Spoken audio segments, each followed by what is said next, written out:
Hi Murugar குழந்தைங்கள்லாம் எப்படி இருக்கீங்க? நல்லா இருக்கீங்களா?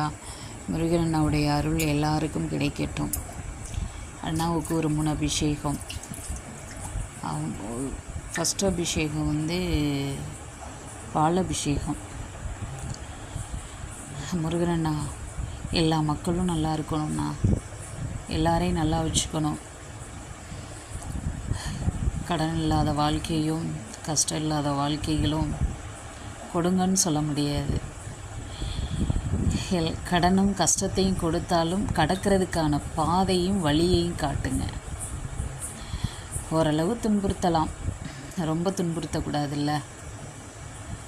எல்லா மக்களும் நல்லா இருக்கணும்னா உன்னுடைய அருளால், உன்னுடைய ஆசீர்வாதத்தால் கண்டிப்பாக எல்லா மக்களும், எல்லா உயிரினங்களும், எல்லா சீவராசிகளும் பிரபஞ்சத்தோடு இணைஞ்சி எல்லாரும் நல்லா இருக்கணும். உன்னுடைய அருள் எல்லாருக்குமே கிடைக்கட்டும். இல்லைங்களாண்ணா, உன்னுடைய ஆசீர்வாதம் எல்லாருக்கும் இருக்கணும். உன்னை கும்பிடுறவங்களும் சரி, கும்பிடாதவங்களும் சரி, எல்லாரையும் நல்லா வச்சுக்கோங்க. தீபம் காமிச்சாச்சு. 2வது அபிஷேகம் மஞ்சள் அபிஷேகம். எல்லாரும் தீர்க்க சுமங்கலியோட, தீர்க்க ஆயுளோட, நிறைஞ்ச ஆயுசா, கணவரும் சரி மனைவியும் சரி எல்லாரும் நல்லா இருக்கணும். மஞ்சள் அபிஷேகம். எல்லாரும் நல்லா இருக்கணும். அந்த முருகரண்ணாவுடைய அருள் எல்லாருக்குமே கிடைக்கணும் கண்டிப்பாக. விராலிமலை போயிட்டு வந்துட்டு இந்த அபிஷேகம் செஞ்சேன்.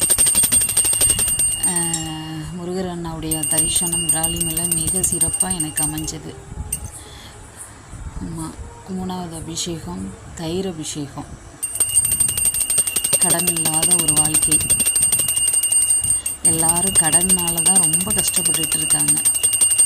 அவங்களுக்காக தயிர் அபிஷேகம். கடனை வாங்கிட்டோம், அதை கரை சேர்க்கிறதுக்கான வழிகாட்டுதலை முருகன் அண்ணா கொடுக்கணுங்கிறது தான் ஆசை.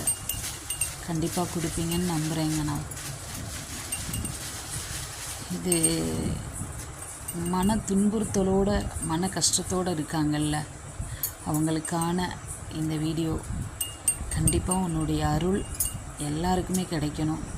எல்லா மக்களும் நல்லா இருக்கணும். நோய் நொடி இல்லாத வாழ்க்கையை கொடுங்க. கடன் இருந்தாலும் அதை கடக்கிறதுக்கான பாதையை காட்டுங்க. கண்டிப்பாக காட்டுவீங்கன்னு நம்புகிறேன். வெற்றிவேல் முருகனுக்கு அரோகரா.